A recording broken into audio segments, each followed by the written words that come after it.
We're back after about 3 hours of every 30 minutes doing our folding over the sides of the dough. So now we're going to shape it and then put it into the banetones. Again, you don't have to use these. You can use a bowl that's oiled with olive oil if you don't have these. And I'll show you here. I use the linen liner. You don't have to use that. You can put it right on the bamboo.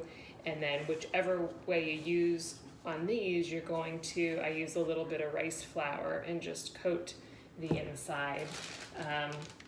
You can use regular flour also, but I use the rice flour. That's also what I use when I'm gonna score them. I'll lightly dust the top before they're ready to bake.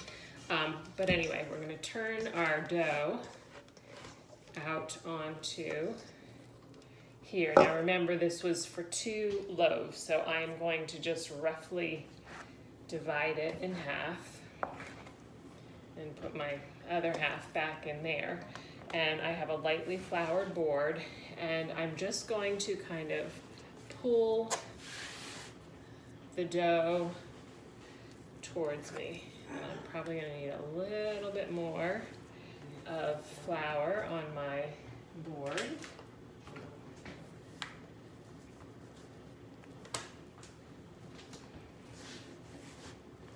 Okay. And if it's a little sticky, that's all right. So we're going to roll. Actually, I'm going to need to wet my hands a little more.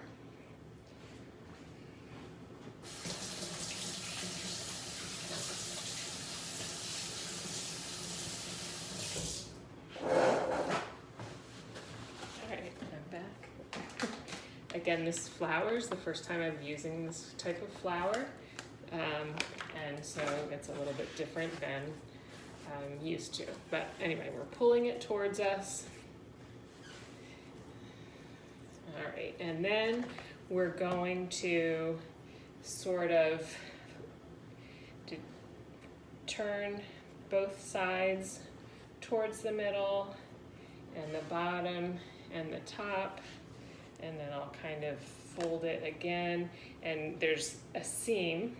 So when we are putting it in here, the seam goes on the top, because this side that goes in is going to be what is baked. All right, so that will stay there. We're gonna cover this up with, I just use plastic wrap, and then this will go into the refrigerator anywhere from 2 days to up to 5 days. You can keep it in. So it's proofing for all that time. That's developing the flavor of the bread. So again, cover and right into the fridge. And I'm gonna do the same thing with my other half of my dough. And then in a couple days, I will show you the procedure that I use to bake the bread. Okay, here we are. It's baking day. Our bread has been proofing in the refrigerator.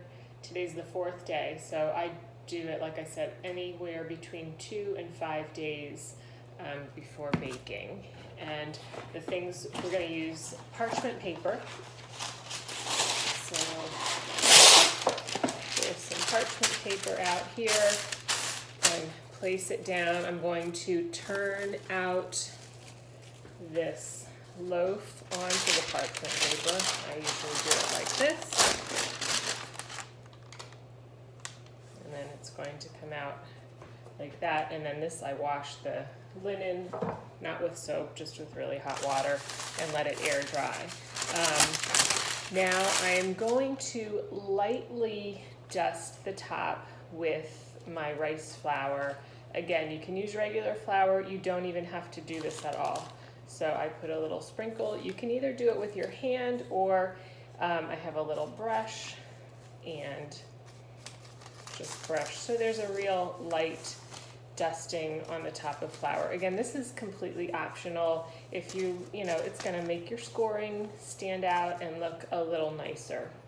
You do need to do some kind of scoring, even if it's just like a crisscross or a couple of slashes. A lame, spelled L-A-M-E, it looks like lame, but it's pronounced lame, is a tool that's really just a straight razor. You can get a $5 version of this with a plastic handle. This is one I got off of Etsy, which I like. It's just a cute design. But anyway, this is what we're going to use to score. I'll just do one simple slash, and then I'm going to do this other little sort of like a stalk of wheat. Here, let me show you how that looks there. Oops. Okay. You can do anything. There's on Instagram, lots of people who do really beautiful scorings.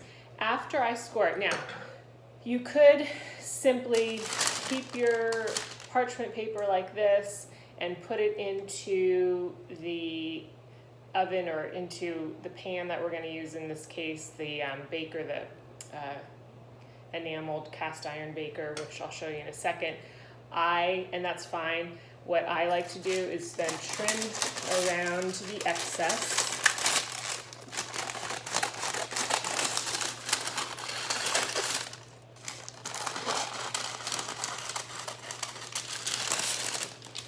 And I fashioned out of aluminum foil these little things to lift it in and out of the pan more easily.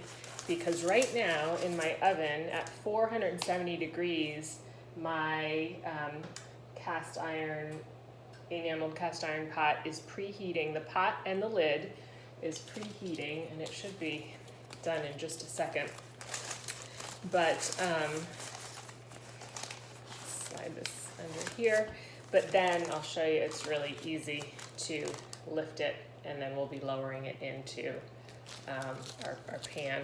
So I'm going to get that now out of the oven. It's just about ready to preheat, or it's just about finished preheating, I should say. So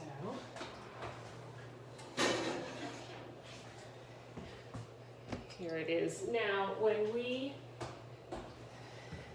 bake in here, for the first, we're going to do 25 minutes with the lid on, and then remove the lid for between 10 and 15 minutes. That depends on your oven. For me, when I do the removing the lid, I usually set it to around 13 minutes.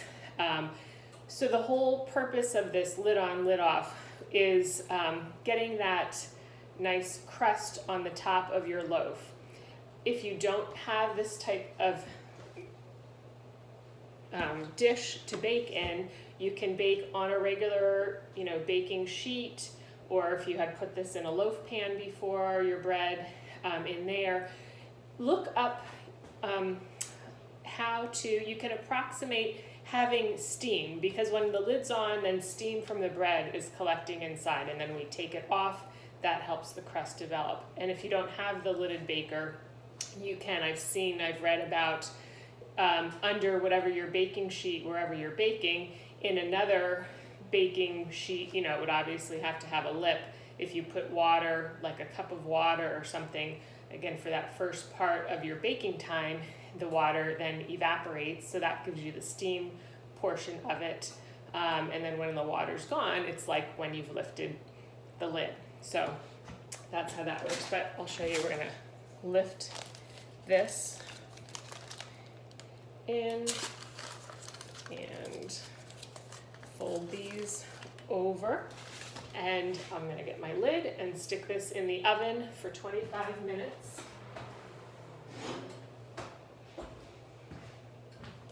Okay, so this is going in for 25 minutes, and then after 25 minutes I will take this off, the lid off, and continue baking for another 13-ish minutes. So I will be back with the final result. 25 minutes are up, so we're gonna lift the lid and finish the baking. So we pull this out, and here's how it looks partially baked. Looks good. So we're going back in. Again, this is 10 to 15 more minutes. I usually do 13 more minutes, and we'll come back with the end product. Okay, here it is. I just took this out of the oven, and then I will be lifting it out of here and putting it onto the cooling rack. And there we go, sourdough bread.